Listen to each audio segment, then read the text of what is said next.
Siento en mi alma un aliento divino, cada latido es un canto en el camino. El sol brilla en la mañana con luz y calor. Eres mi guía, mi anhelo y mi razón.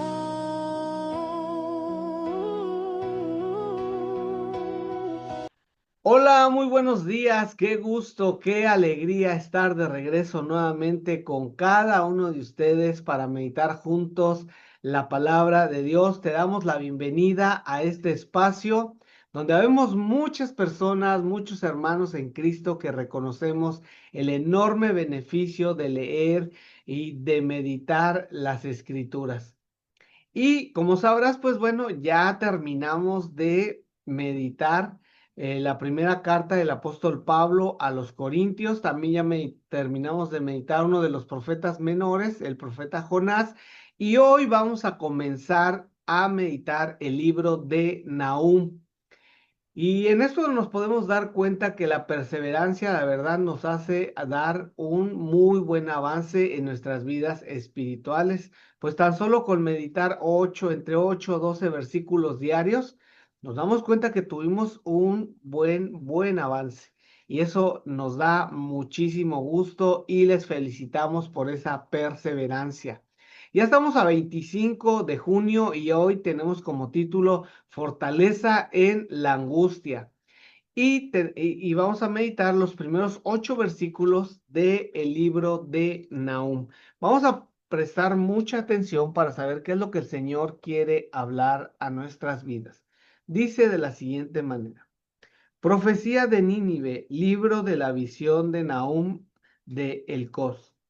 Jehová es Dios celoso y vengador. Jehová es vengador y lleno de indignación. Se venga de sus adversarios y guarda enojo para sus enemigos. Jehová es tardo para la ira y grande en poder, y no tendrá por inocente al culpable. Jehová marcha en la tempestad y el torbellino y las nubes son el polvo de sus pies. Él amenaza al mar y lo hace secar y angosta todos los ríos. Basán fue destruido y el Carmelo y la flor del Líbano fue destruida. Los montes tiemblan delante de él y los collados se derriten. La tierra se conmueve a su presencia y el mundo y todos los que en él habitan. ¿Quién permanecerá delante de su ira y quién quedará en pie en el ardor de su enojo? Su ira se derrama como fuego y por él se hieden las peñas. Jehová es bueno, fortaleza en el día de la angustia y conoce a los que en él confían. Mas con inundación impetuosa consumirá a sus adversarios y tinieblas perseguirán a sus enemigos. Y ahora sí, vamos a la parte de la meditación. Yo creo que este libro, la verdad, nos va a dejar grandes riquezas espirituales, enseñanzas.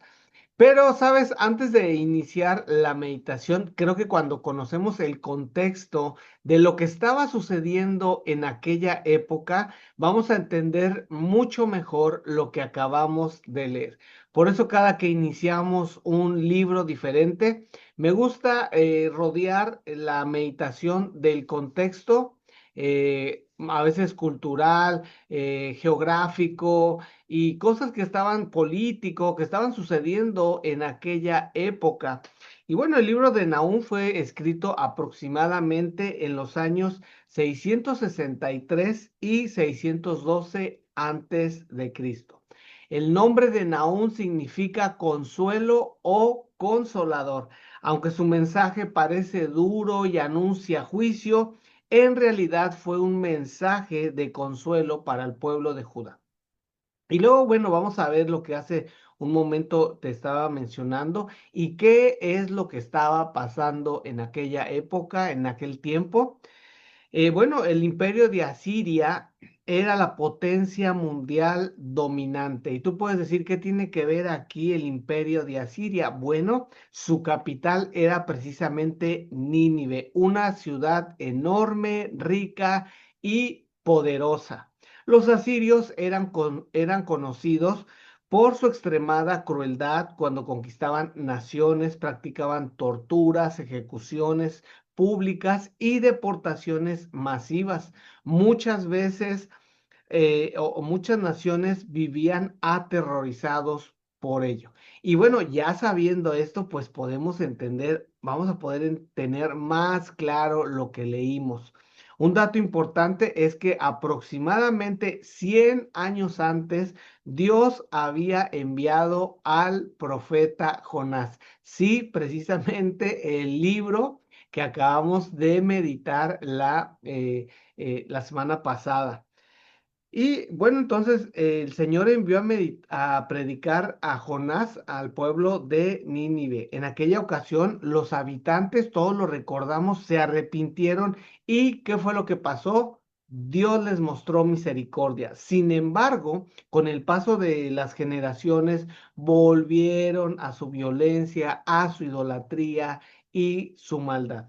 Nahum anuncia que la paciencia de Dios había llegado a su límite y que el juicio era o sería irreversible.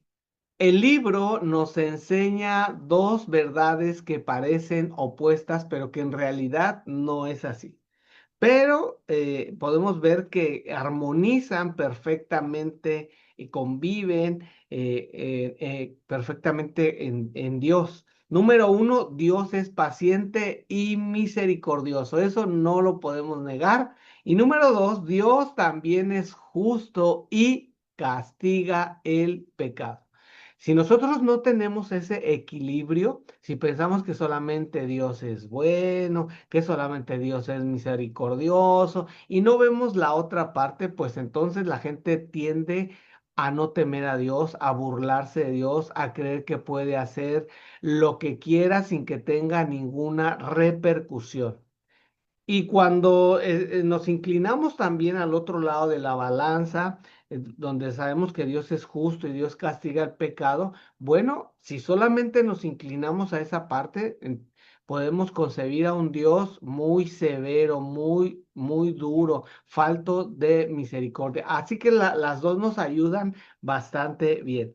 En Nahum, versículo 13, resume la idea, dice que Jehová es tardo para la ira y grande en poder, y no tendrá por inocente al culpable. Ese versículo, la verdad es que está muy poderoso. Dice que no tendrá por inocente al culpable. Es algo que nosotros tenemos que guardar en nuestro corazón porque a veces las personas se esconden del pastor, se esconden de la iglesia, de los hermanos para andar haciendo malas cosas y dicen, pues nadie me ve, no pasa nada. Pero no es así, ¿sabes? Nos ve quien es el más importante, no importa que no me vea mi pastor, me ve el Señor. Y entonces el Señor, en Gálatas, el apóstol Pablo dice, no se engañen, nadie se burla de Dios. Y Nahum lo dice de esta manera, dice que no tendrá por inocente al culpable. El cumplimiento de la profecía, Nahum profetizó la caída de Nínive cuando parecía imposible que esto ocurriera por el contexto que ya te diera. Era una zona o una nación muy poderosa. La ciudad tenía murallas enormes y parecía invencible. Sin embargo, en el año de 1962 antes de Cristo, una coalición de medos y babilonios conquistaron y destruyeron la ciudad, cumpliéndose exactamente lo anunciado por Nahum. Luego vemos ahí en el versículo número 2 que nos dice, Jehová es Dios celoso y vengador, Jehová es vengador y lleno de indignación. Nahum comienza recordándonos que Dios no es indiferente ante la maldad.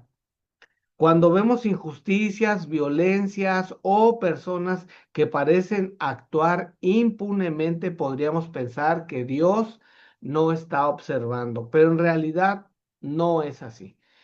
Este versículo afirma que el Señor toma en serio el pecado, su justicia puede tardar desde la perspectiva humana, pero nunca falla. Dios no olvida el mal ni deja sin respuesta la rebelión persistente.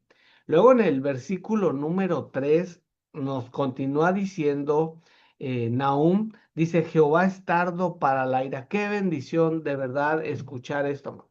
Jehová es tardo para la ira y grande en poder, y no tendrá por inocente al culpable.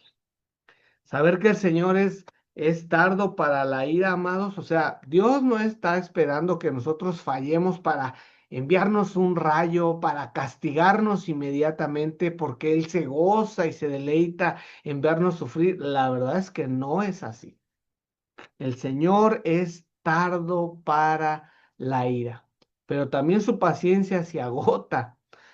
Aquí encontramos un maravilloso equilibrio, que Dios es paciente, pero también Dios es justo. Luego en el versículo 5 dice algo muy interesante, que si no estudiamos un poquito, pues en realidad lo leemos y puede pasar desapercibido, pero quiero mostrarte el significado del versículo 5 que dice, los montes tiemblan delante de él y los collados se derriten. Nahum describe el poder incomparable de Dios. Las montañas eran considerados símbolos de estabilidad y fortaleza. Sin embargo, delante del Señor, incluso ellos tiemblan. Esto nos recuerda que no existe problema, no existe gobierno, crisis o circunstancia que sea más grande que Dios. Qué maravilloso saber eso. Aquello que parece imposible para nosotros sigue estando bajo el control del Señor. Y luego avanzando en la meditación, en el versículo número 6 nos dice, ¿quién permanecerá delante de su ira? ¿Y quién quedará en pie en el ardor de su enojo? Este versículo nos confronta con la santidad de Dios. La humanidad suele minimizar el pecado, pero Dios lo ve tal cual es. Hoy la gente no dice adulteré, hoy la gente no dice robé, hoy no la gente dice fui infiel, hoy la gente dice cometí un error. Y cosas como esa, no le llaman pecado, no, no se les hace severo mencionar el asunto tal cual es. Y Dios no minimiza el pecado que cometemos. Versículo 7, Dios es bueno, fortaleza en el día de la angustia y conoce a los que en Él confía. ¿No te parece maravilloso este pasaje, este texto de la Escritura? La verdad, ahí subráyalo en tu Biblia, ponlo en un cuadro, o sea, eh, eh, subráyalo, haz un cuadro ahí. Yo acostumbro a hacer, me gusta hacerlo para versículos que quiero o deseo aprender de memoria. Jehová es bueno, fortaleza en el día de la angustia y conoce a los que en él confían. ¿Sabes? Cuando estamos en una situación así, quizás tú que me estás viendo y si escuchas esto, para nosotros es medicina. Dices, wow, qué maravillosa promesa, que el Señor es nuestra fortaleza en el día de la angustia. Después de hablar de juicio, Nahum presenta una de las declaraciones más hermosas del libro. Dios no solamente es poderoso y justo, también es bueno. Entonces, en este pasaje nos enseña, número uno, Dios es justo y juzga el pecado. Número dos, Dios es paciente, pero no ignora la maldad. Número tres, su poder supera cualquier circunstancia humana. Y número cuatro y final, quienes confían en el Señor encuentran refugio y seguridad. El mismo Dios que fue juez para Nínive fue refugio para su pueblo. Y bueno, eso es todo por el día de hoy. Nos vemos mañana con una nueva meditación. Si el Señor así nos lo permite, muchas bendiciones a todos mis queridos y amados hermanos. Meditaré en ella a diario, la llevaré colgada de mi cuello. prestaré atención a ella y obedeceré cada uno de tus mandamientos. Ella promete que en obediencia a ti, tus bendiciones vendrán a mí. Ellas me acompañarán por siempre.